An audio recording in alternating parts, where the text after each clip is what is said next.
Perfect. Yes, we can. Thank you. All right.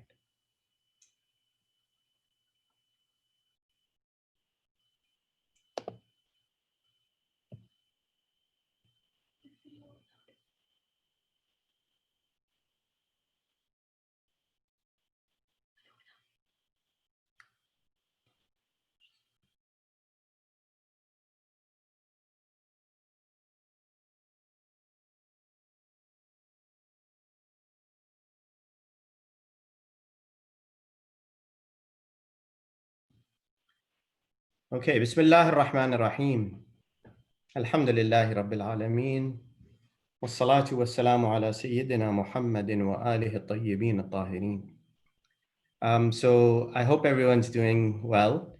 We're down to the penultimate session, inshallah. And so I want to begin just by making a few announcements very quickly. I hope you saw my email that contained sort of the links and the information for Samahat al-Sayyid's, Sayyid Muntazar al-Jabari's lectures on Islamic beliefs and jurisprudence. And the respected Sayyid is delivering these lectures at 6 p.m. on Tuesdays and Thursdays. And in my email, I included the link, the Zoom link for his lectures, as well as 2 PDF announcements. And these are very nice courses, very beneficial with really interesting ideas. And the Sayyid, mashallah, presents it in a way that is easy to understand and sort of apply to your daily lives. So I would urge and encourage all of you to join in and participate in his classes as well. The other thing is Brother Jihad is going to be sharing a survey. Brother Jihad, I believe you're going to be doing it via the chat room. Is that correct? Maulana. Correct, Maulana. Yes, I will. Thank you. So Brother Jihad is going to share a survey with you. And it's just basically asking if you like the class, if this is the sort of material you would like to see more of, and ask you the types of initiative and the types of programs that you would like to see, inshallah. So that sort of is the housekeeping information. The last thing is that for next week's class, I've already received, thankfully, some really nice sort of comments and suggestions back in terms of what are the issues that we need to address as Muslims and the ones that we face on a regular basis, the ones that are the most difficult. Please share if you would like to, if you're comfortable doing so. Please share your ideas with me.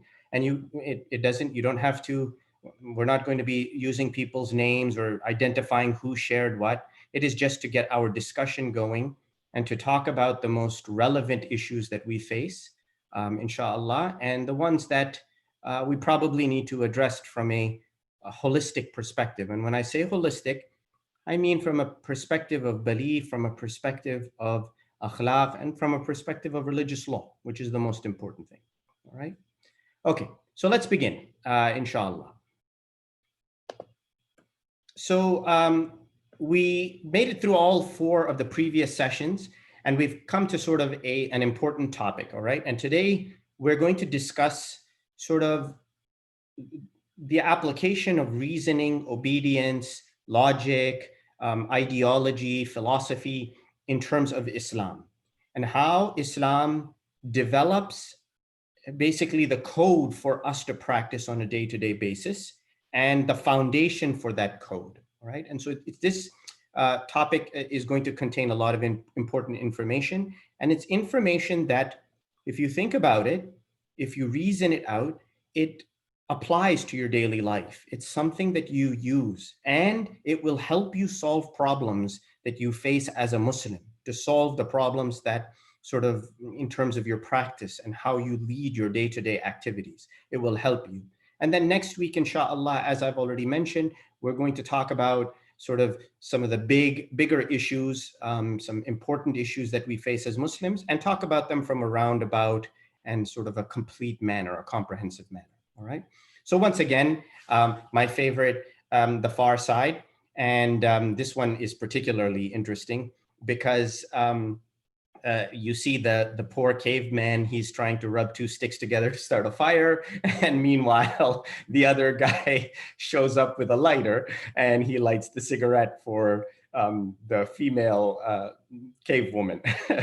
And so really it talks about sort of the evolution of thought and sort of how we evolve as human beings. And you'll see, inshallah, today that where we are today has been a process through the times of Rasulullah, through the times of Ahl al-Bayt alayhim as-salatu was-salam, and going through the period after the ghaiba of our Imam, Ajjalallahu ta'ala farajahu sharif, to the point where we are today. And Islam is that religion that indeed its foundation, its laws are complete and have been complete since Rasulullah left this world. But it's the application of it in the changing times and the fluidity and the beauty with which Islam addresses every circumstance is what we need to consider, particularly in contemporary moments in modern times. All right, so let's start with a little bit of history, okay? And if you have questions, again, jump in with your questions. You have thoughts. I always love to hear from all of you. So why am I going to start with this history? Well, because I want you to think about the development of the history and where we are today and how we apply our Islam today. And this history has a very direct relationship to that statement, how we apply Islam to ourselves on a daily basis, all right? So up to basically 260 after Hijrah, which is essentially the date or the year of the beginning of the smaller occultation or the lesser occultation, al-ghayb al-sughra. We know that Muslims, many Muslims, not all, because Islam had spread by the time you got to 260, many Muslims, most Muslims, Shi'is particularly, relied on Prophet Muhammad when he was alive. And then after Prophet Muhammad left this world, relied on the A'imma al-Athhar, to the infallible Imams, beginning with Imam Ali alayhi salatu wassalam and going through the other 11 Imams, all right? So for the Shia particularly, this is important. Why? Because after Rasulullah left this world, the followers of Shiaism or the followers of Imam Ali alayhi salam knew that even though Rasulullah had departed from this world, that Imam Ali was present, and that if there was any religious question, any question related to practical purposes or practical actions, they could be given to Imam Ali alayhi salam, and Imam Ali would give you the authentic answer. Now, as Islam spreads, particularly as we get to the times of Imam al-Baqir and Imam al-Sadiq alayhim as-salam, we know Islam has spread. Imams were present mainly only in Medina. And so if anyone wanted a question answered, they would need to come to Medina. Now, meanwhile, Islam has spread all the way out into Lesser Asia, gone down into Southeast Asia, spread into Europe, into North Africa, all over the place. And so if people have questions, how do they get answers? Well, you see Imam Baqir alayhi salam, Imam Sadiq alayhi salam, they started teaching their students. And not only did they teach their students, they told their students to begin to disseminate that information, to teach the students who were trustworthy, who had the skill, who had the knowledge, who had the aptitude. They were instructed by our Imams to go ahead and answer jurisprudential, religious law related questions and help those people in need. Because again, the Imam by himself is one person. He is in one place at a time for all intents and purposes and cannot answer every question. And so you see the development of how the Imamat and how Shiaism spreads by teaching people, by sharing knowledge, all right? And we know that this was based on the Holy Quran, the sort of the apparent and the explained verses of the Holy Quran through the Ahl al-Bayt, and the Sunnah or the traditions of the Ahl al-Bayt alayhim as-salatu was-salam. And the Sunnah, it comprises basically three aspects. One is the sort of the spoken words of Rasulullah and Ahl al-Bayt, those that are authentic, the things that they said, the actions of Rasulullah and Ahl al-Bayt, and third, what is called taqrir. Taqrir, it means the silent assertion, meaning there were instances in which a circumstance occurred, something happened, and Ahl al-Bayt, one of them, Imams, remained silent. He didn't say anything. And by remaining silent, he may have given a tacit approval. So this was considered to be an authentic sort of indicator of what was appropriate, what was halal, what was haram, etc. All right? So now after the time of Imam as-Sadiq alayhi salam, we know that the Banu Abbas made things very difficult for Imam Kadhim alayhi salam and the Imams who came afterwards. So the Imams would rely on trustworthy companions, on deputies. And we're talking now particularly in the time of Imam al-Hadi alayhi salam, Imam Askari alayhi salam, and during the occultation of the Imam al-Mahdi ajjalallahu ta'ala farajahu sharif, where the four deputies were the ones absolutely trusted, particularly in the time of Imam al-Mahdi. Now, during this period, although Shia Muslims were taking recourse in Imams to get the authentic answer, and in the trusted deputies of the Imams to get the trusted answer, we know that our brothers and sisters of the Ahl Sunnah, the vast majority of Muslims, their ijtihad, or the development of Islamic law, was moving along on a slightly different course.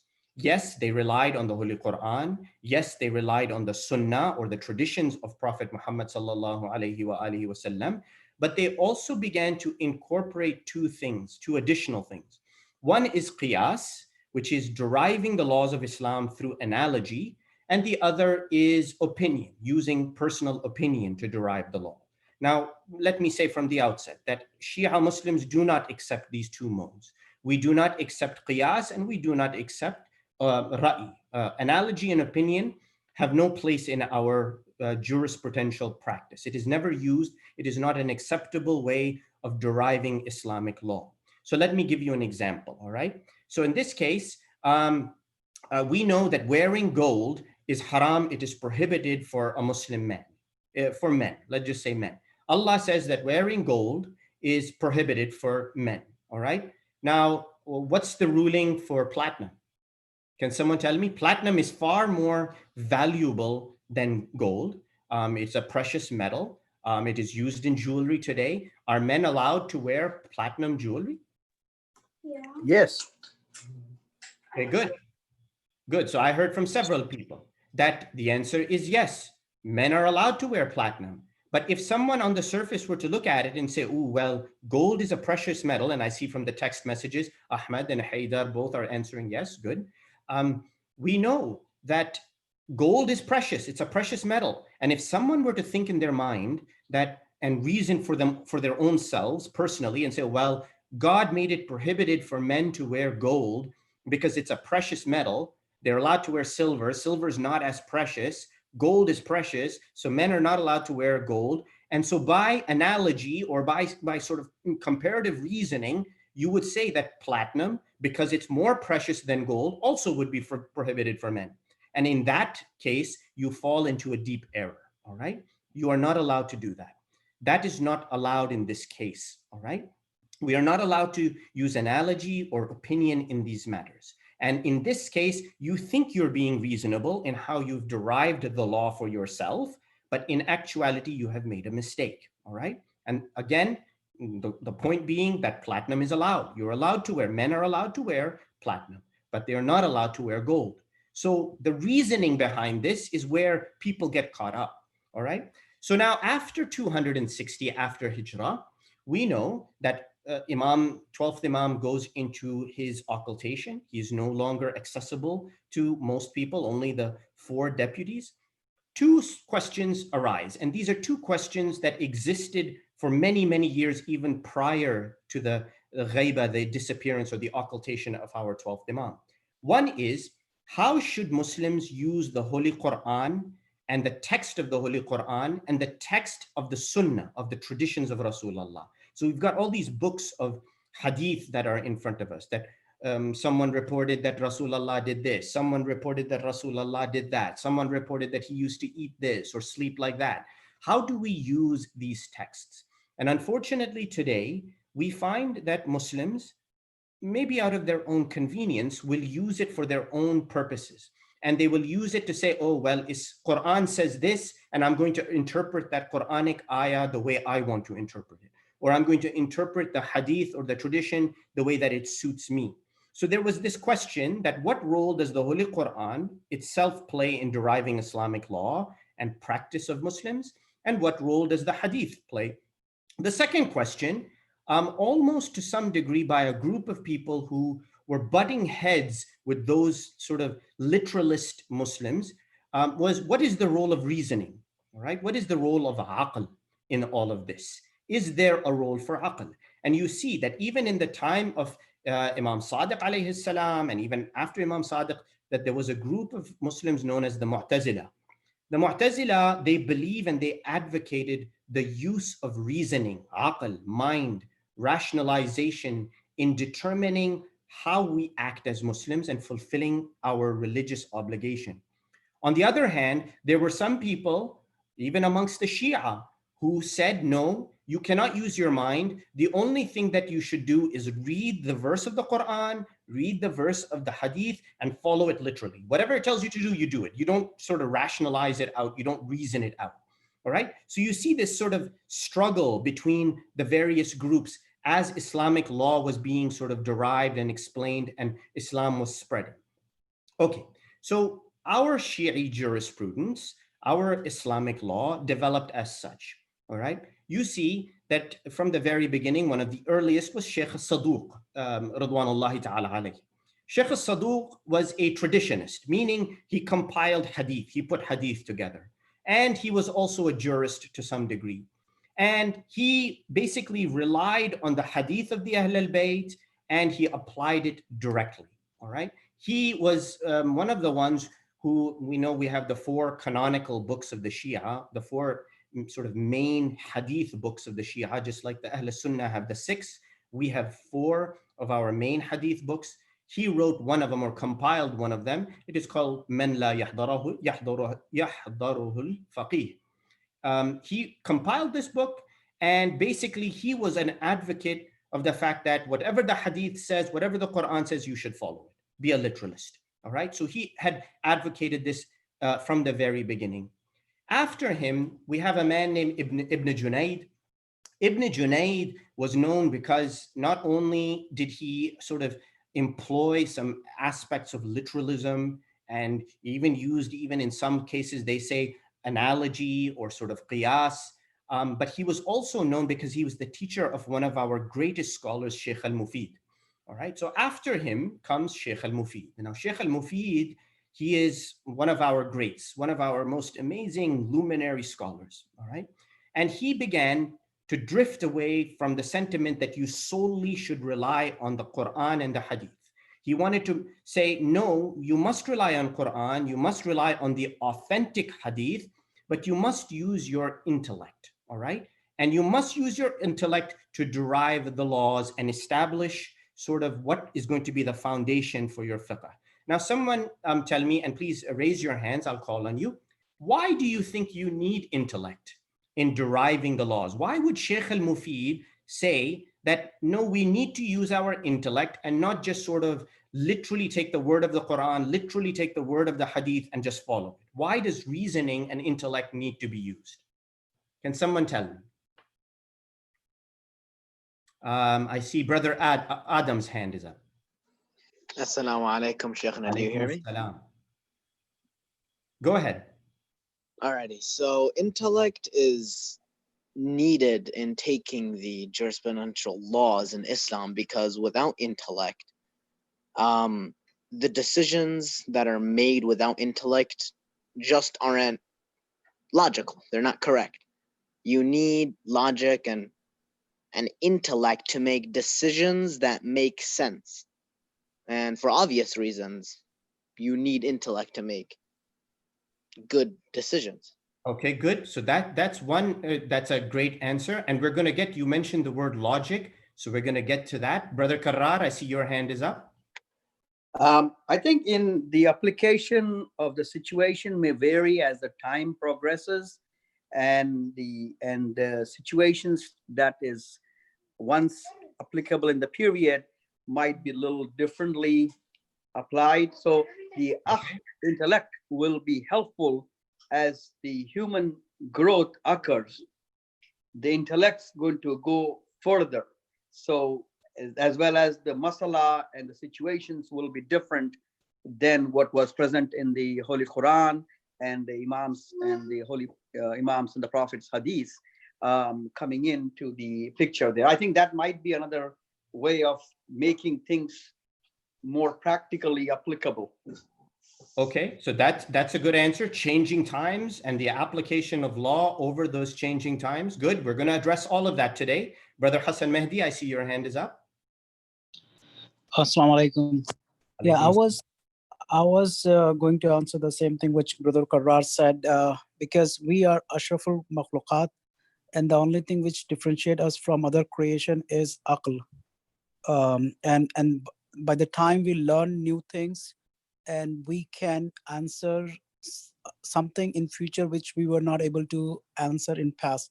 So evaluation happens, and intellect help us in learning new thing and answer something which we were not able to answer in past. Okay, good. So I'm going to push back on both you, Brother Hassan and Brother Karrar, mainly because you guys are my brothers here in North Carolina, so you know me, and so I'll be pushy a little bit. So what you're saying is that today man, due to the use of reasoning, is able to do a better job in deriving the laws of God than they were 500, 600, 700 years ago, 1,000 years ago, right? So we're going to answer this question. And we have to realize again, so let me put it to you in a little slightly different way. All right. Now, if you were a literalist and you were to apply the Quran and the Hadith literally based on what you have in front of you, what would happen if, for example, the following occurred? All right.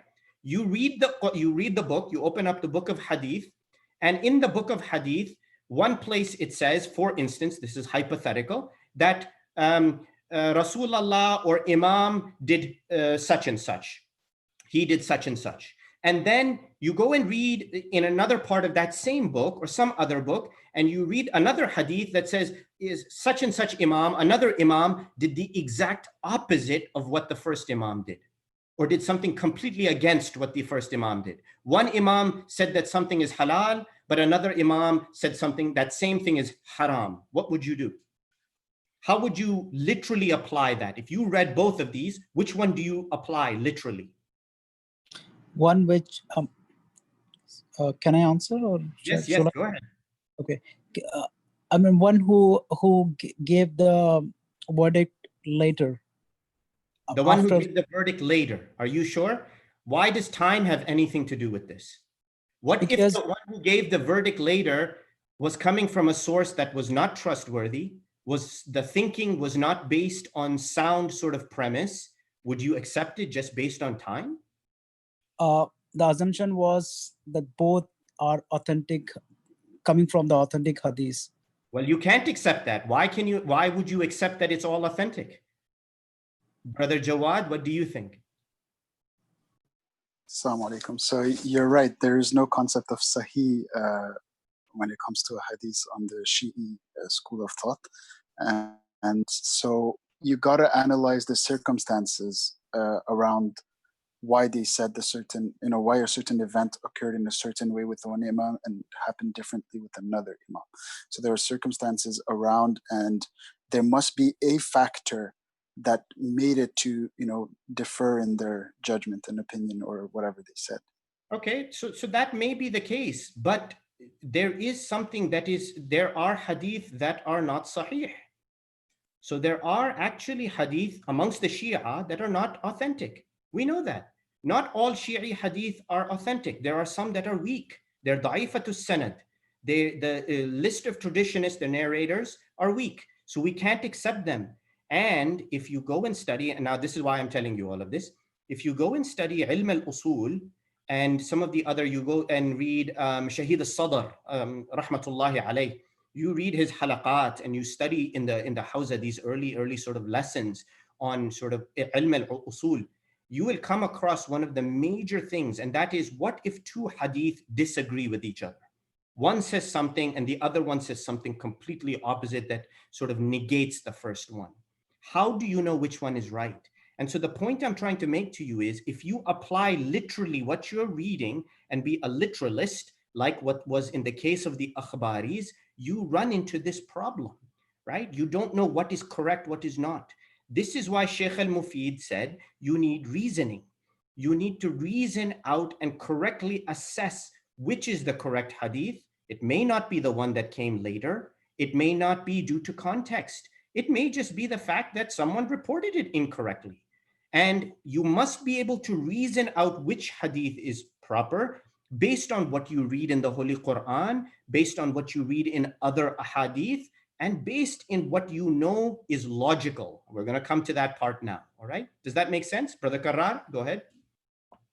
Yeah, just a clarification. So as far as the authenticity or the weight of the hadith, isn't that true that you look at in the light of the Quran? If the hadith has any contradiction to the Quran, then it is not considered as a sahih hadith and should not be taken as such. There are many rules to the acceptance or the establishment of authenticity for hadith. Obviously, any hadith that is against the Quran or says something against the Quran is absolutely not authentic. It cannot be accepted. So yes, absolutely. So my point again is that the Shi'i approach was a very deep approach. It was, yes, you take the Quran, accept the Quran because it is authentic, it is flawless. The hadith, on the other hand, there are issues in the hadith that need to be resolved. And the only way to resolve those hadith is through reasoning, is to apply reasoning and to determine through a set of rules what is authentic and what is not, all right? And so you see after Shaykh al-Mufid, we have people like Al-Sharif al-Murtada come. Al-Sharif al-Murtada was the student of Shaykh al-Mufid. And he also continued on this sort of rationalistic approach to sort of jurisprudence and understanding sort of the laws or application of the laws. After Sharif al-Murtada, we have Shaykh al-Ta'ifa, meaning this is the great Shaykh, the Shaykh of all the Shias, and this is Shaykh al-Tusi, rahmatullahi alayh. He basically compiled and wrote 2 books, all right? These are 2 of the books of our 4 canonical books. One of them is called Tahdhib al-Ahkam, the other is Al-Istibsar fi Makhtulifa min al-Akhbar. And again, he basically took what the process of rationalizing and understanding the process of developing law, and he firmed it. He made it very strong. And he explained specifically how you deal with hadith that contradict each other. You have to use reason to do so, all right? So you see sort of the development of Shi'i thought. And this is basically what has led to what we have today, all right? And we have sort of a development in this process. Now, after Shaykh al-Tusi, you know, maybe about a few years later, you have people like Al-Muhaqqiq al-Hilli, you have Allama al-Hilli, who was his student. And we know that both of them now began to institute what is called Ilm al-Usul, all right? Ilm al-Usul is the tool of how you think about religion. And I know I'm giving you a very long introduction, but we're going to get into sort of the practical aspects in just a few minutes, all right? The other aspect is logic. And I saw Brother Adam, he mentioned logic. Now let's deal with logic, okay? Because logic is one of those very tricky subjects that we have to understand its usage in Islam, and particularly for the derivation of Islamic law, all right? Okay, so the foundation of Islamic law is based on 4 things, okay? So when you do jurisprudential derivation, it's based on 4 things. One is the Holy Quran, we know.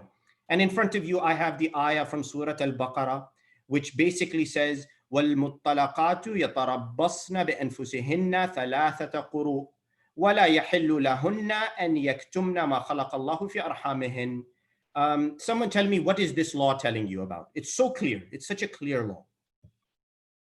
What is the law that is being spelled out by the Holy Quranic ayah that is read here? You can see the English below it. And the divorced women shall undergo, without remarrying, a waiting period. Brother Karrar? So it's talking about the period of iddah. Is the Good. It is talking about the fact that when a woman is divorced, she goes through a period of 3 cycles before she can remarry. And why is that? Why is the case? The ayah answers it. My daughter gave the answer over here, to make sure she's not pregnant, to make sure she's not carrying a child by the husband, all right? So this is very clear. It is a clear sort of indicator of law in the Holy Quran. The second thing is the Sunnah, the traditions, the authentic traditions. So let's take an example here. So someone asked about Rami Jamarat. When you go for Hajj, you stand in front of the pillars of Shaitan, of Satan, and you throw the stones at the columns that are in front of you. It is one of the ritual acts of Hajj. One of the hadith here, it says, An Abi Abdullah alayhi salam, Imam al-Sadiq alayhi salatu was-salam was asked about throwing the stones at Hajj. And he was asked about whether I need to do ghusl, whether I have to be in wudu, what should I be? In this hadith, Imam al-Sadiq alayhi salam, he says, yustahab an turma jimar ala tuhrin. He says, it is mustahab, it is recommended that you throw the jamarat, you throw the stones while you are pure, while you are in a state of ritual purity. All right. Now, another hadith by Abu Abdullah, same Imam, asked by Muhammad al-Halabi, states the same, that do you have to do ghusl before you throw the stones? And look at the answer of the Imam in number 2 over here. He says, رُبَّمَا اغْتَسَلْتَ فَأَمَّا مِنَ السُنَّةِ فَلَا. He says, it may be that it is best for you to do ghusl before you throw the stones, but as far as it being a sunnah, he says no. All right. Clearly, these two hadith don't sound the same. It is not clear. One says mustahab, the other gives a different form of answer. And again, this is where reasoning and proper understanding of the derivation of Islamic law comes in. All right. So sunnah is one of the sort of authentic ways of deriving law. The third is what we call ijma' or consensus. This is sort of the unanimous view of the Muslim scholars. And when we say Muslim scholars, we are talking about those from the early periods. So for example, if there was a view that was held by all of the Muslim scholars or all Muslims for that period, and it was known to be that this is correct, then there is no reason to believe that they were all wrong, that everyone was 100% wrong. All right, so this is consensus. It is also applied in sort of a limited and restricted manner. And then for us, the Shia, the fourth aspect is reasoning, my dear brothers and sisters, all right? And we apply reasoning to Islamic law. Why? Because reasoning has a clear rule in every circumstance, all right? And if that's the case, then it must be definite, it must be absolute. And once it becomes that, it becomes binding on you, meaning you're obliged to follow it, all right? Let me give you an example of that, okay? Someone tell me, was there opium being smoked or used as a recreational drug in the time of Rasulullah? Someone tell me. Maybe you know, maybe you don't know. No. No, okay, so Qasim says no. Yes, there was no opium. No one was using opium in the time of Rasulullah. There's no record of opium being grown or injected or smoked or anything like that. However, we know that intoxicants and drugs that cause this sort of intoxication are haram, are they not? But because there was no opium at time of Rasulullah, how do we deal with the answer to whether it's allowed or not? You apply reasoning. What does the reasoning tell you? The reasoning tells you that it's addictive, severely addictive, that it is destructive to the mind and to the body and to society. And because of that, it is forbidden, all right? That is an application of reasoning, all right, in this case. And so that's why, even though opium was not mentioned by Rasulullah, mentioned by A'imma al-Athhar, by the Imams, we know that based on this reasoning, that it has to be forbidden, all right? So that's how you apply reasoning. Now, when it comes to sort of making the laws or sort of defining the laws, you will see that all of the risalat, I see Brother Muhammad's hand is up, go ahead.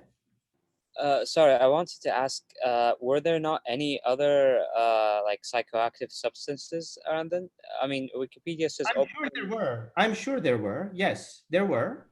There were, but opium, I used opium because there's no record of opium mentioned anywhere. So again, why would you say, you cannot use an analogy and say, well, drug A is forbidden, so automatically drug B will be forbidden as well. No, you can't say that. What you can say is the characteristics that make drug A to be haram, meaning it's addictive, it causes intoxication, it causes destruction of the body and society. If those three characteristics are also found in drug B, then by reasoning, drug B is also haram. Does that make sense? Yeah, I was just wondering though, because like did those characteristics pop up in the hadiths, or is it just Yes, rational? intoxication has been mentioned. Muskir, anything that is a muskir has been mentioned. Yes. Brother Karrar, your hand is up. One point to clarify. So when you say the derivation of the laws are based on this four, the reasoning alone is not the whole thing for derivation. The reasoning is based on the Quran and Sunnah. I assume that, right? I mean, can you derive a law just purely on reasoning without the knowledge of Quran and Sunnah? No, you cannot. No. You have to Okay, have a so basis basically for- reasoning is not an independent factor. Quran and Sunnah could be independent factor for a law. The only one that is independent is Holy Quran because it is Holy flawed. Quran. Okay. What about Even the Sunnah from the Sunnah has Rasulullah? restriction. Even the Sallallahu Sunnah alaihi wasallam. has restriction. Even consensus has restriction, and even reasoning has restriction. Okay. Okay. So yeah. Okay. Thank you. So the four categories of laws that came about, now is where we're going to start getting to the part of our lives, is ibadat, worship, all right? Things related to our niyyah. I have to do niyyah to pray. I have to do niyyah to fast. Number two, things like ahkam, like non-worship obligations, like we talked about, amr bil ma'ruf wa nahi anil munkar, like helping the poor, like standing up against injustice. Number three are the contracts, what are called al-uqud. A contract like marriage, for instance, it's a two-way contract that has occurred between two people. There are laws related to that. And number four, iqa'at. The iqa'at are pronouncements. So in this case, it is one person pronouncing something. In the case of divorce, talaq, it is an iqa'. The husband pronounces the divorce, it is finished. That's it. It is considered to be one of the iqa'at. So the law is based on that. Now, within all of this, we now have sort of the term logic pop up, all right? And the term logic is the one that I want to focus on for the next few slides, and the one that maybe causes a little bit of heartburn. I think maybe some people have heartburn when it comes to logic, all right? And I'll explain to you why. All right. Logic or mantiq is one of the first things that you study when you go to the hawza, all right? And it's not what you think it is, all right? Logic is just a framework of how you should think, all right? It is the rules by which you think and by which you get to a sound conclusion. That is logic, all right? Logic in itself, it allows you to come to a sort of a proper sound result. And if there are errors in your thinking, logic is what helps you fix those errors in thinking and remove any doubt. All right, that is what logic is. And I'll give you examples, all right? So now, thinking of any kind, when you talk about the process of logic, is about acquiring knowledge and knowing how to use that knowledge, all right? There are basically two aspects to this. One is something called tasawwur, meaning you see something and you actualize it in your mind. I see the fire in front of my eyes and I know it is there.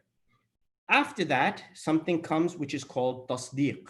It means you recognize the sort of the nature or the quality of the object you just visualized, all right? So example, I see the fire, I know the fire is hot.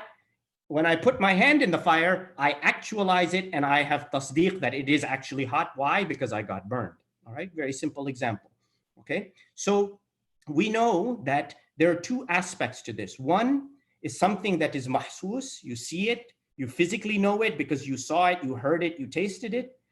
So someone give me, I'll give you a question, answer this question for me.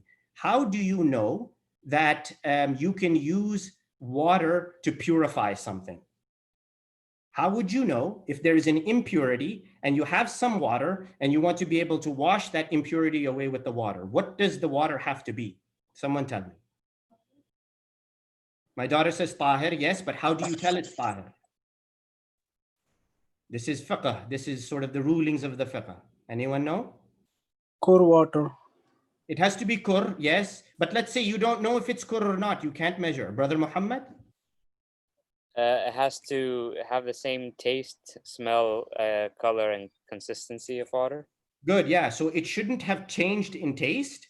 You shouldn't see that its color has changed. And the last is the consistency, essentially, or not. In this case, it's actually smell. It shouldn't have a bad smell to it, or a smell different from water. That's what will make you sort of know physically that this water is pure and you're able to use it. All right.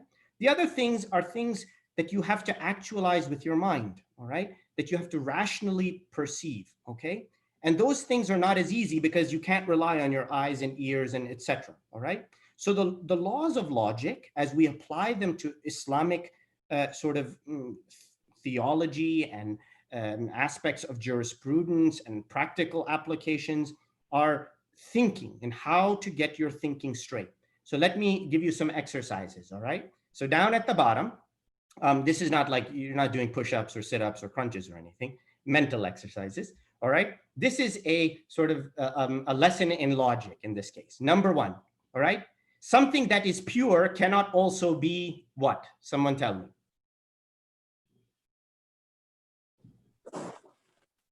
Jawad? Something that is pure cannot be impure. Good. Something that is pure cannot also be impure at the same time. All right. So in this case, let's switch it around. If pig is considered to be impure, it cannot also be what? Pure. Pure. It cannot be pure. This is logic. Okay. That's logic. This is mantiq. If this is pure, it cannot also at the same time be impure. It may become, something can be pure and become mutanajjis, but it cannot at the same time be pure and impure. That's illogical. All right. Number two, an introductory ritual to an act that is obligatory must also be what? Logic. What does it have to be? Brother Jawad? Obligatory. Good, good. It must be obligatory. Can you give me an example? Wudu. Wudu, very good. Salat is wajib. Prayer is wajib. And you must do wudu before doing salat. Therefore, if salat is wajib and you must do wudu before salat, then wudu also must be wajib. Okay, this is logic. That's what logic does for you. It makes you think straight. Number three, let's take another example.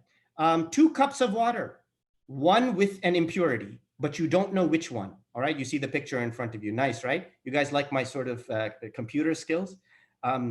This is what I do in my part-time. Waste my time putting cups of glass of water into a PowerPoint presentation.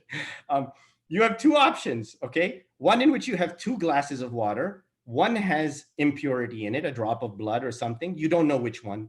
Versus 1,000 glasses of water. One of those 1,000 has a drop of impurity in it. What's the difference between the 2?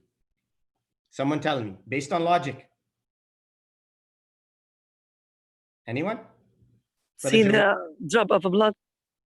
Sister Hannah, go ahead. Your hand was, go ahead, answer. Yeah, I see the drop of the blood on the glass that I know it's impure. Let's say you can't see it. Let's say you don't know. You don't know which glass has the najasa in it. You cannot tell. You've got one with 1,000 glasses of water and 1 drop of najasa is in one of the 1,000. And then on the other side, you've got 2 glasses of water. One of them has a najasa in it. What's the difference between these 2 circumstances? There's no I see someone with an iPhone and a hand up, but I don't know the name of the person. Assalamu alaikum. Alaikum assalam. The difference is the chance of picking the water that is impure. Very good. Very good. So what are the chance? 1 in how much and 1 in how much? 1 out of 2 for the 2 cups of water and 1 in 1,000. 1 in 1,000, right? The probability of getting the najasa in the 1 out of 2 is very high. It's 50%, right? Versus 1 out of 1,000 is much lower, okay? Do you think the Islamic law will differ in this case? Let's say I want to use those glasses of water. Do you think the Islamic law will differ? Brother Karrar, I see your hand is up.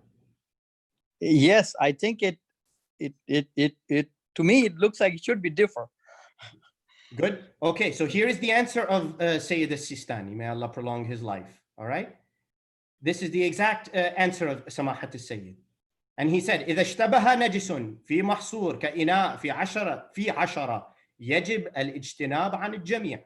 All right. He says, if you have 10 glasses of water and you don't know which one of the 10 has a drop of najasa in it, all right, then you have to abandon all of the glasses. You cannot use. I used even harder example, 1 and 2. He says 1 in 10. All right, you must leave all 10. You can't take a chance. However, Samahat al-Sayyid, he says, وَإِن اشتبه في غير المحصور كواحد في ألف, 1 out of 1,000, he says, in that case, لا يجب الاجتناب. He says, then you don't need to sort of abandon all 1,000 glasses. Why? Because the probability is so small. All right. You see how Islam teaches. Brother Hassan, yes. Quick question, Sheikh. It has been told to us that when you are not sure that you are there is any impurity on your cloth while going for a namaz, then you are tahir. I mean, you can go for the namaz if you are not sure. Isn't it the rule contradict with this rule? No, so no, it doesn't contradict with the rule. When you're going for salat, it depends on your circumstances, okay? In the salat, if your clothes are clean, you believe them to be tahir from the beginning, and then you doubted later on that some najasa came, you can act on your previous certainty that it was pure and you can pray, all right? However, if some reason you had to believe that there is najasa and you don't search, all right? You don't actually search, and you go and you pray without having searched. You had this thought in your mind that there's najasa on my clothing, and you say, who cares? I'm gonna go ahead and pray, all right? I'm not going to search. You go and you pray, and later on you find out that there is najasa, then you have to make up the prayer because you didn't search, all right? There's a difference in these two. Okay. All right. Sister Zainab, I see your hand is up. And I saw, Sister Zainab, that you're not getting the emails. I will forward the emails to you. Yeah, thank you so much. I have a question. Sometimes these rulings, for example, with the 10, and then if it's 1,000, I've read several rulings like that where it leaves things not quite clear. So it leaves it sort of to the objective or subjective, rather, view of whoever's doing it. For example, it'll say something about music, and it'll say, well, you know, as long as it's music that is not played in certain areas, or, you know, some rulings are based on personal judgment, and those are the rulings where I feel like I get lost, and I feel like, okay, well, if it's not 10, well, what about if it's 11 or 12? You are psychic, because we are going in that very direction to answer that very question, inshallah.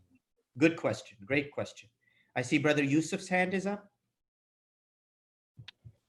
Salam. What happens if you notice that you are not tahir right in the middle of your salat? Should you stop salat, then go either become tahir, or do you just continue the salat and then remake it? No, well, no, najasa breaks your prayer. Najasa breaks your prayer. Yeah. Okay, so, thank you. Inshallah. Okay, so let's move on. So you see in front of you, there are 4 categories of law, and I'm going to try to go through these quickly so we can get to the case studies at the end, all right? Because that's the best part of the learning. We know that there are 4 essentially types of laws, all right? There are laws, one, the reason and the purpose for which are self-evident, all right? It's clear to everyone. We know killing is forbidden. Why? Because killing is bad.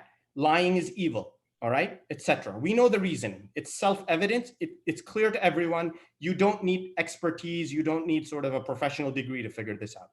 Number 2, the reason and the purpose is explained in the Quran and in the Hadith, all right? That's the second category. It is explicitly mentioned. Intoxicants are forbidden. Why? Because they intoxicate you, because they are the source of social disruption and destruction to your body, etc. Interest is prohibited. Why? Because it creates bad blood, because it is unfair, it is unjust, etc. There are reasoning behind that. Number 3, there are laws that the reason and the purpose have not been explained in the Quran and the Hadith. However, advancement in human thinking has helped us understand why maybe that this law was there. All right. It's not that human advanced thinking allowed you to understand to derive the rule better or to come up with a better rule. No, the rule was good from the beginning. It's that maybe your advancement allowed you to understand the reasoning behind it. Possibly. All right. And for example, one of the examples given is the benefit of circumcision. All right. Circumcision is required for a Muslim man. All right. Why? Well, we didn't know. Allah just said do it. But now we know based on science that it has health benefits, it has benefit A, B, C, D, etc., etc. That may help you sort of realize in your mind why maybe Allah made it sort of required for a man to undergo this. Number 4 is there are the laws and sort of the rules that came down, the reasoning and the purpose for which we don't know. All right. It's not explained in the Quran. It's not explained explicitly in the Hadith, and human knowledge can't explain it. All right. For example, Allah tells you to do 2 rak'at of Salat al-Fajr, 4 rak'at of Dhuhr, 4 rak'at of Asr. He tells you to do 3 of Maghrib and 4 of Isha. Why? Why is that the case? We don't know. We'll never know why he obligated these numbers for us. Gold is haram for a man to wear. Why? We don't know. Is there a scientific basis? No, there's no explanation for it. Allah says it's haram. That's it. There's no answer. There's no sort of reasoning behind why it is that way. All right. So these are the categories. So when we move forward and we sort of think about belief and Islamic law, what is the main difference between belief and Islamic law? Can someone tell me?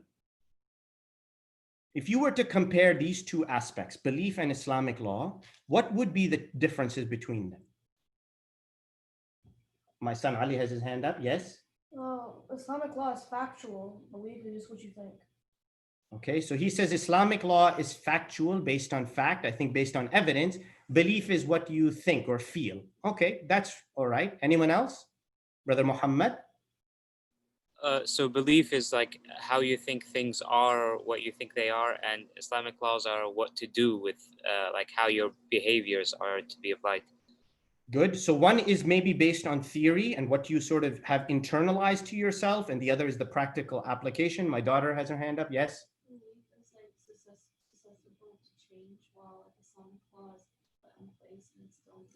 Okay, so belief may change for an individual, but the law stays the same. That's sort of right. Brother Yusuf, your hand is up. Your daughter said what I was going to say. Okay, great. Great minds think alike, I guess. All right, so let's go through it then, okay? Belief, my dear brothers and sisters, requires reflection, all right? Belief is about reflection, meaning you must reflect and ponder on God. You must ponder on the creation of God.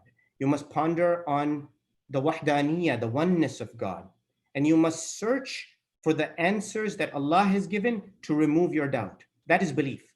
Whereas Islamic law, and the answers you all gave were correct, Islamic law is about obedience. It's not about reflection. We have to remember that.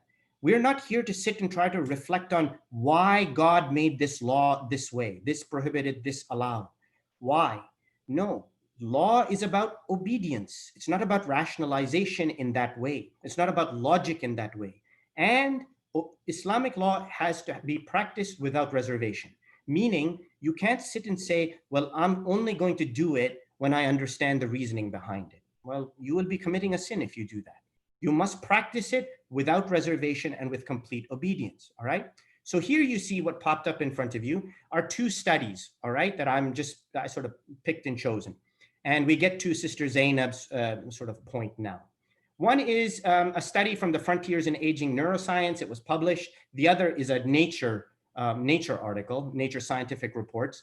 Both basically say, I'm going to sort of generalize and sort of gloss over it, that music, even upbeat music, is actually good. And people pick the type of music they listen to based on their personal preferences. And it can have a beneficial effect on the function of the brain. And here it even says from Beethoven to Eminem, all right? And so if this is the case, and the scientific knowledge is saying music is good, you should listen to music, even upbeat pop music, et cetera, et cetera. Here, we're saying it's good. It's based in logic. It's based on like scientific studies. Can we listen to music? Anyone tell me? What is Islam's perspective on this? And how do we determine what is music? Anyone have an answer? If this is logical, like someone will come and say, hey, look, this is a study in Nature magazine, the best magazine in the biomedical sciences, and it's saying that music is good for you, upbeat music, pop music, etc., etc. There are some differences in the studies and the answers. And you say, oh, based on this logic, why is it haram for us to listen to Eminem and pop music and this and that? Brother Muhammad? So as I remember from Sayyid Sistani's fatwa is that music that is appropriate for inappropriate gatherings is haram. And I don't know, I guess with like this sort of reasoning, there are also studies that show that, let's say, a glass of wine a day help your heart. Good. So Good example. that doesn't allow, like one benefit that we can find in the world doesn't negate the benefits or the harms that we don't find and don't understand. And regardless if we do find them or not, we have it written down as law. Okay, good. Zahra is saying that they're only looking at one outcome variable. Yeah, they are looking at only one outcome variable. But the point I'm actually trying to make here is, what can we not say as Muslims? That this law is logical because of this, or this law is illogical because of this. That doesn't exist for us, all right? You cannot apply science to Islamic law in this manner. And I'm saying this as a scientist, that this is not something you do where you say, oh, the science shows this, so it should be logical, and that's why Islamic law is illogical. No, that's not how you apply logic to Islamic law, all right? That is something we don't do. Why? Because Islamic law is above the level of human reasoning, in the sense that when God administered it, he did it from his place of wisdom as the creator. For us to apply logic to it is not reasonable. Why? Because we are not creator ourselves. We didn't create ourselves, all right? So let's understand the second part, that how do we determine what is quote unquote music in an Islamic sense, and accepted and not accepted. So there is a concept in Islam called urf, or al-urf. Al-urf basically means common understanding, all right? It's the commonly accepted definition or way of doing something by which something is determined, all right? It is basically the common practice of people. So common understanding applies to sort of religious law directly, all right? In the execution of religious law, meaning the law applies. Let me give you an example. It is known in an Islamic country where Islamic law is being enacted, that in a marketplace, let's say they're selling computers, it's known computers cost $100, but you go and someone sells it to you for $300, all right? But it's known based on urf, common understanding, that computers should only sell for $100, okay? And this guy, he sells it to you for $300.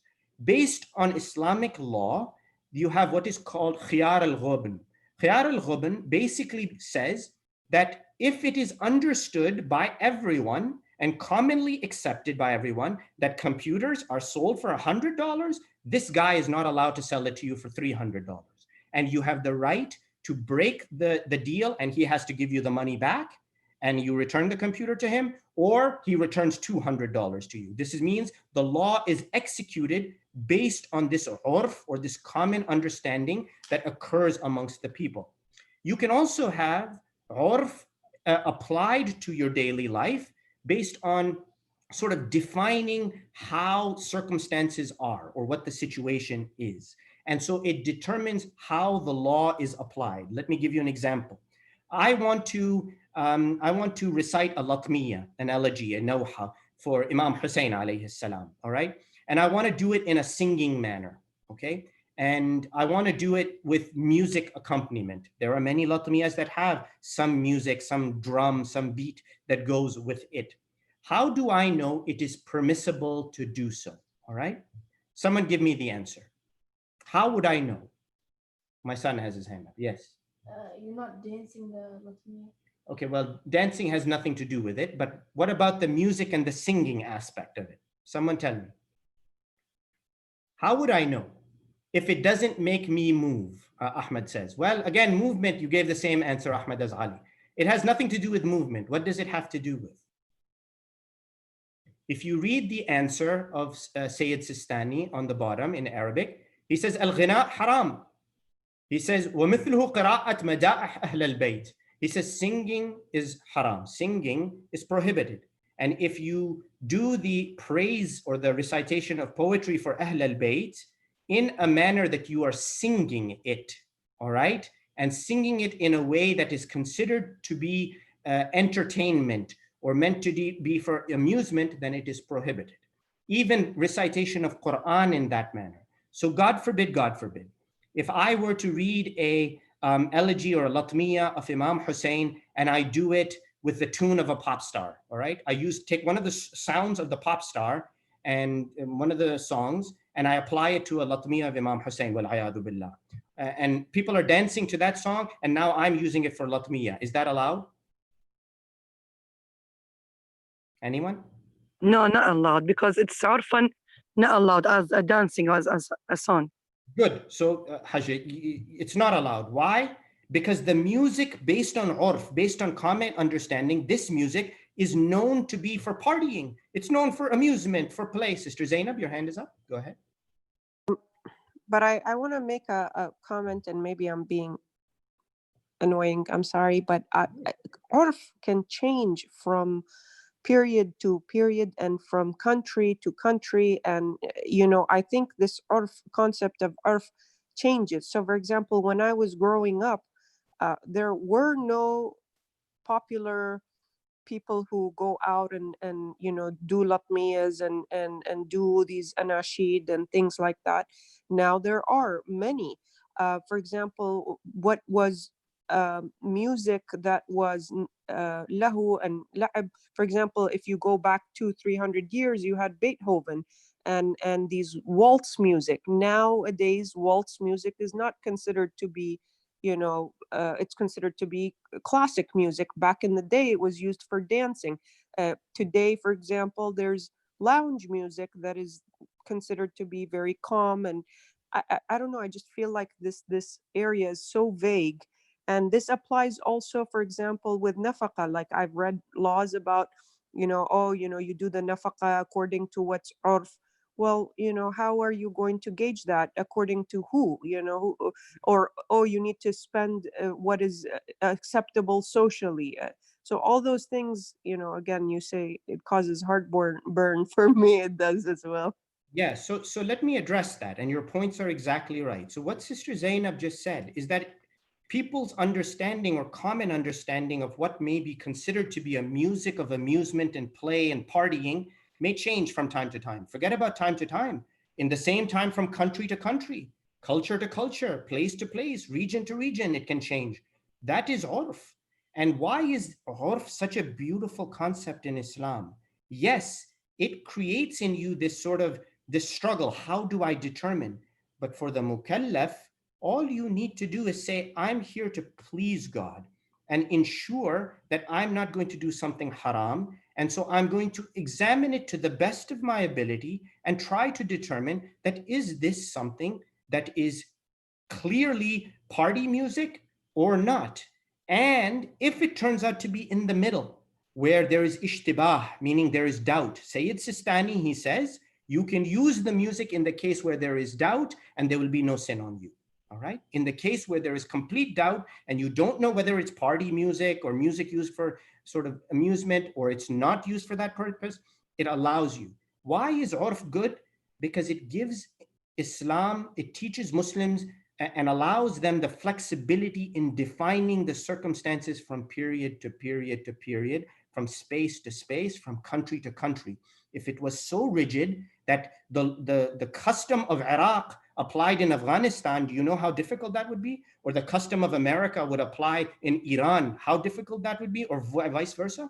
Urf allows you this sort of common understanding in the application of the definition or the terms of the law, all right?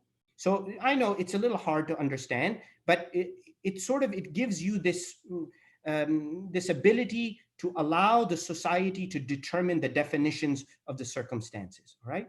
But let's be clear. Urf is there to clarify the details of the subject. Is this party music or amusement music, or is it not? It's not there to be used as an excuse. So if you go and take that pop song and you say, oh, well, I know this is not considered to be pop music or party music or music for amusement, and you know that it truly is, you're fooling yourself. And if you apply it, you're doing so thinking you're going to delude God, and you will commit a sin, all right? So each human being as a mukallaf knows sincerely, are they actually trying to uphold the law by applying urf, common understanding, or are they just using it as an excuse? The latter is not permissible, all right? Okay. So let's move forward, and one more slide and we're done, inshallah. So let's continue, okay? In the same sort of sense of thinking, there is something called darar mu'taddun bih, okay? Let's take the case here. It is the month of Ramadan. I am sick. How do I know whether I am required to sort of tough it out and fast or not, all right? And so there are conditions under which breaking the fast is permissible. One, if the fasting leads to getting a disease, whether it is an actual, you get symptoms, fever, headache or not. Number two, if fasting worsens the disease that's already present. Number three, if fasting prolongs an already present disease and prevents it from sort of getting better or prevents you from getting better. And four, if fasting leads to further complications in the disease or subsequent sort of processes or subsequent sort of sequelae that come along with it, all right? Now, how do we sort of understand whether you're supposed to fast or not fast in the month of Ramadan when you're sick? Sayyid Sistani in the Fiqh, it uses this term called significant harm, all right? Darar mu'taddun bih. In this case, it means it's a serious potential harm in the common understanding. Again, this term urf comes up, all right? That in the view of urf or common understanding of the people, and that too, it must be reasonable, all right? Meaning it's not some outlandish thing that, oh my God, I've got a little scratch on my finger, and because of that, I can't fast. No, there's no reasonable person who will look at that and say, well, you know, that's a reason, that's a proper reason for not fasting. No, it must be reasonable, and that's why the term uqala is used. You see, ضرر معتدا به بحيث يعد اجتنابه أمرا لازما عند العقلاء. Here you see me circling around that even the fiqh, it says aql, that if reasonable people who are reasonable in the common understanding know that diabetes is a legitimate reason why someone shouldn't fast, then you don't have to fast. You are absolved. Why? Because based on reason, you know that the diabetic needs insulin, needs water, needs to eat, needs to keep blood sugar regulated, etc., etc., etc. All right? So case here, the doctors tell me that I should not fast, but I feel that I can. What is my responsibility? Someone tell me. Even though the answer is given right below. Without reading the answer, someone tell me.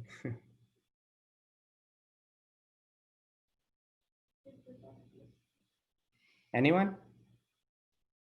I guess you could just read the answer straight from there. If the doctor's statement creates a true fear inside of you, then the person may break their fast, all right? Meaning again, the responsibility is on the mukallaf, on you, on the person who's trying to fulfill his or her obligation. If fear is created inside of you, true fear, and only you know whether you're deluding yourself, whether you're lying to yourself, or whether you're truly afraid. And if you're truly afraid that some sickness, some disease, some problem will come due to fasting, Allah says you don't have to fast on that occasion. You must make it up later on, etc., etc. But that fear is between you and Allah, and you know. Now, what if the case comes up in which the doctor tells you that you're okay to fast? He says you're okay to fast, but you feel afraid that something bad is going to happen. Do you have to listen to the doctor and not fast? Anyone? You don't have to listen. You don't have to listen, right? So again, what does that tell you? Is this based on just what the doctor is telling you? Some will say, ooh, well, the doctor is a scientist. He is going to give you the logical answer. But maybe he's wrong. Maybe the doctor's wrong. And maybe he's right, right? So in this case, again, it comes down to you. That's not to say you don't accept the word of the doctor when he gives you advice. But again, it must be what you feel inside of yourself in the fulfillment of your obligation. In this case, you do not have to follow the advice of the doctor. You may refrain from fasting, provided you are not being obsessive, all right? Provided you are still being reasonable, all right? So it's not that the doctor said you're okay, you're perfectly healthy, but you have OCD, and you're like, well, no, I've got this problem, or you've got you've got every problem in your mind that you think you have, and you can't fast, all right? In this case, you must have a reasonable fear of being sick, and if that's the case, you can go against the advice of the doctor, and you can not fast, all right? Does that make sense? Again, it's not meant to be an excuse. It's meant to be a way of defining sort of the circumstances, the definitions. What is music? What is darar? What is harm? Etc., etc. And that can change from time to time, for sure. And it is, again, between you and God, what you know to be is the case in the fulfillment of your obligation. Any questions? Please do share again for next week's final class. It's our last class. Man, 6 weeks went by really quickly. Just your thoughts on the most important things. I've already received a few from our brothers and sisters. Any more? And we can, inshallah, discuss them together. Are there any questions? Sister Khadija, I didn't hear you this week. Usually I hear you loud and clear. Brother Muhammad. Assalamu alaikum, Maulana. I know I have visitors and I'm listening to the lecture, and at the same time, I have my grandkids here. That's why I couldn't open the mic. Allah A little bit noisy, and I don't want to disturb the lecture. No, not at all. But I love it. I love it. It was beautiful. Good to hear your voice. Brother Muhammad, you have a question? Yeah, so just to be sure about this, so since your understanding of urf or your reasoning or whatever will change over time, probably for a lot of people, then does that mean that what's haram or halal for you, or what you can be honestly saying that, between me and Allah subhanahu wa ta'ala, this is haram, will that change over time too, considering that your urf or understanding will change? No, so it's not your understanding personally as a human being. It's the understanding. Urf is what is understood by everybody in a community, in a place, in a country, where everybody accepts this to be the common understanding, all right? That's what urf is. It's not what you personally believe. It's everybody. All together, they consider this to be a truth. Consider this to be normal, the definition. And it does not change halal and haram. Halal and haram is established by Quran, Sunnah, consensus, and aql. The first two primarily, Quran primarily. What urf does is it just changes the definition of the circumstance in that moment. It doesn't change the halal and haram. Music is haram, singing is haram, but the definition of what is considered to be music of amusement or play, that may change based on common understanding. All right. Sister Zainab, you have your hand up? Yeah, sorry to take up everybody's time. Maybe this is something that I can ask at some other time, but I have a big issue with I've always had this issue with the urf of the age of marriage. So, in Islam, for example, we know that, when I was reading about it, about the marriage and the age of marriage for girls, and how the father can, allow for a marriage to take place. But at the same time, what is urf in a society is very different. And so how do you address something like that? Yeah, that's really a tough question. As far as the age of marriage, we know that Islamic law has certain sort of markers for the maturity of a human being, men and women, and not only maturity of a human being, but certainly the application of what then becomes obligation for them, all right? Orphan, there's no way really to answer that question. Why? because again, from time to time, from period to period, and this is certainly not restricted to Muslims, it applies to Christians as well, Jews as well, because you see the same sorts of practices amongst them, non-Muslim, non-Jewish, non-Christian tribes in different places, different religions. They all have these same tendencies. This is not something that is unique to Muslims. It is just a practice of human beings, strangely enough. And I don't know, I'll say it this way. I'll answer it without answering it because it's kind of a tricky answer. That it has to do with human nature, right? And what human beings accept to be normal practice within reason, again. Now, if you have a community or a society in which the practices are unjust and it is considered to be common to be unjust, then Yeah. clearly that's not urf. That's not Yeah. urf.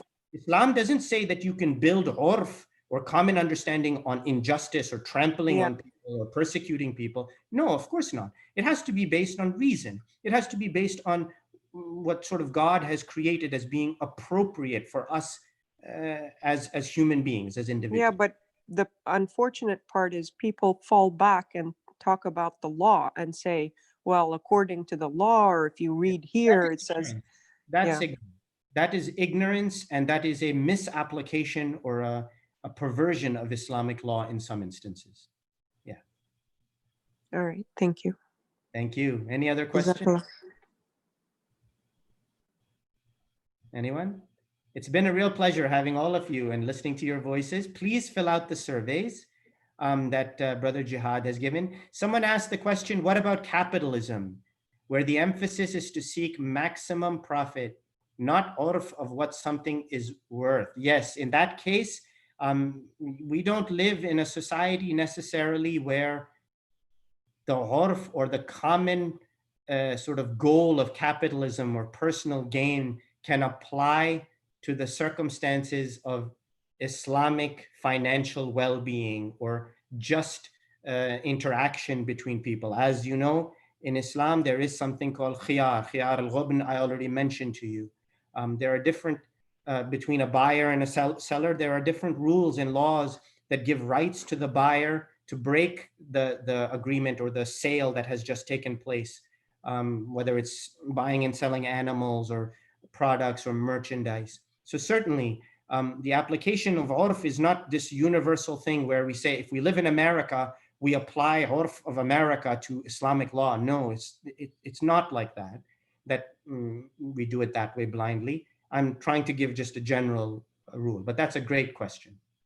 Brother Ahmed, you said you have a question a little up top. Where up top, my dear? If it is haram, is it about the music?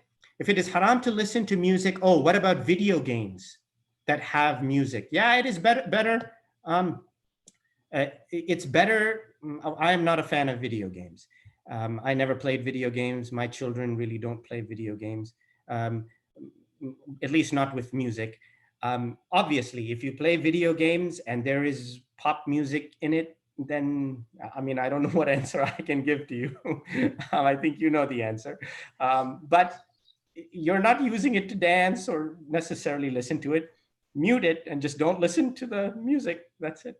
Excuse me, Sheikhna, Assalamu alaikum. Alaikum Sorry, that was not my question. Okay, sorry, Ahmed. I was asking that if music entertains someone, then I was asking if other entertainment, such as like what I use, video games or hobbies, of any sort, they entertain. So why are they not haram?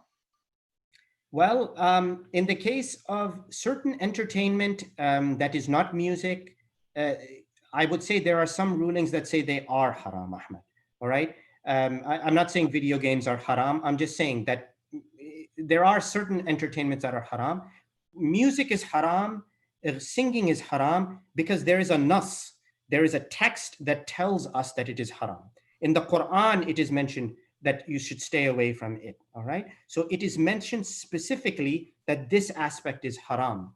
Now, if it mentioned video games in a hadith, then obviously we would know. So now what do? We know music is haram because the Quran or hadith or something has told us specifically. We know singing is haram because Quran, hadith has mentioned it specifically.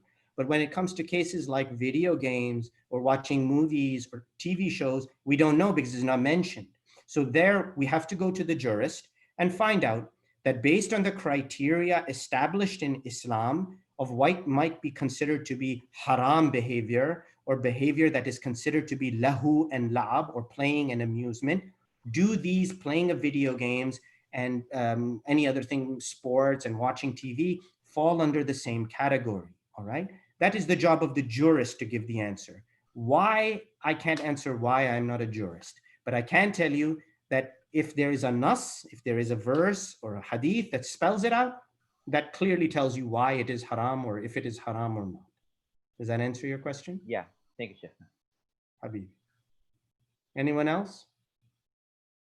It's been a real pleasure having all of you. And inshallah, we will have one more session next week, inshallah. Thank you. Ajarakumullah. Thank you, Haji. لا تنسونا بالدعاء. Thank you, Brother Hazari. Thank you.